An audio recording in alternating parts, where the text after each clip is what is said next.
व्यक्ति किसी वस्तु को 18% की हानि पर बेचता है। अब आप देखना इस तरीके का कमाल, 18% की हानि पर बेचता है, मैंने लिख दिया है 18% की हानि।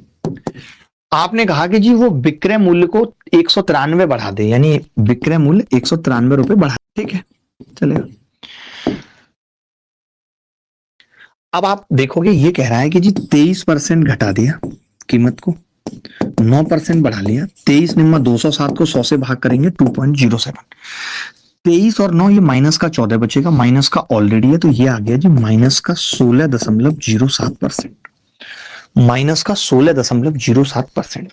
अब मैं आपसे एक चीज कह रहा हूं कि ये -18 है, ये -16.07 है, आपने कितना लॉस रिकवर किया है? तो आप कहेंगे कि जी मैंने 1.93 रिकवर किया है, जिसकी वैल्यू 193 किया है। आपसे क्या पूछ रहा है सवाल में इस बार? एसपी यानी 82% की वैल्यू पूछ रहा है। आप ही बताइए, अगर ये इसका 100 गुना है तो 82% की वैल्यू 8200 होगी। यही सवाल का सही उत्तर है।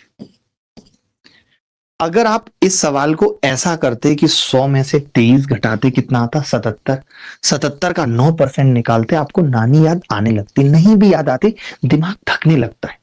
मैं ये जो सब बातें बता रहा हूं ये इसलिए कि पेपर में किसी भी सवाल को करते वक्त आपका दिमाग इतना ना थक जाए कि आगे के सवाल सरल भी ना तो वक्त बचे उनके लिए या फिर गलती होने लगे, और पेपर में होती है। तो अच्छे तरीकों का मतलब यही है कि अगर आप इन्हें अपनाओगे तो इनसे आपका दिमाग रिलैक्स रहेगा। 25 सवाल करने के बाद भी रहेगा मैंने कुछ किया नहीं।